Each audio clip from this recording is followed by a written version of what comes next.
Capricorn. Mga ka-amethyst ko, let's do a card reading for you, mga Capricorn, Sun, Moon, Rising. This can resonate to you, with you, or to everybody. Magre-resonate po ito sa inyo or sa kung sino man, anytime. Kahit kailan nyo ito mapanood, okay? Kahit na hindi na October. Basta October 2025 po ito. Para po sa October ng 2025. Six of Spades. So, Capricornians will definitely have fears or worries. Mga alalahanin. May mga bagay na hindi sigurado kung ano mangyari. This can also mean betrayal or cheating. It depends. For Diamond.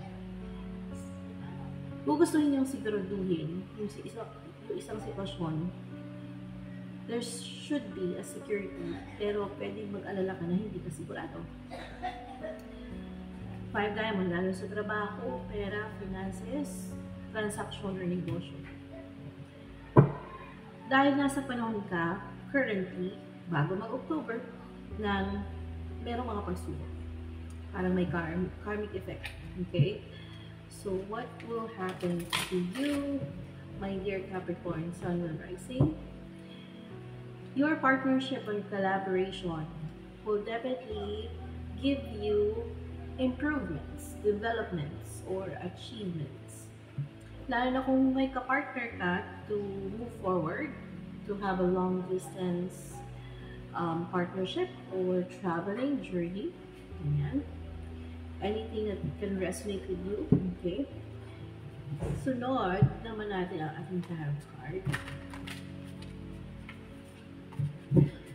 So, ang card na ito ay para sa Capricorn natin na death. There will be an ending, letting go, separation, may magtatapos na cycle ng buhay mo. Yung mga lumang pamumuhay na yan, sigurado i-let go para sa mas fruitful, mas abundant, at mas secure na buhay sa mga susunod na taon. The coming next 7 years of your life will definitely start within this week moving forward. Okay? Justice in reverse, especially if there's no justice, kung walang documentation, walang legalities, everything is all off and wrong for you, mag-uumpisa ng i-reorganize ng universe ang buhay. Okay? May mga pag-organize, redirection na gagawin sa buhay mo.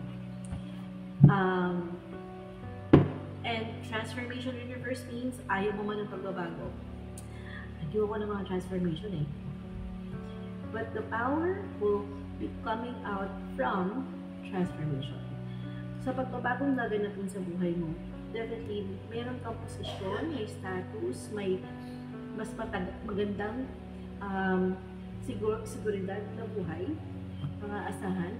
Pwedeng may mga highly influential people na magsusupport sa'yo that will begin your prosperity. And this is my 6 naman for you, random selected sticks for I Ching.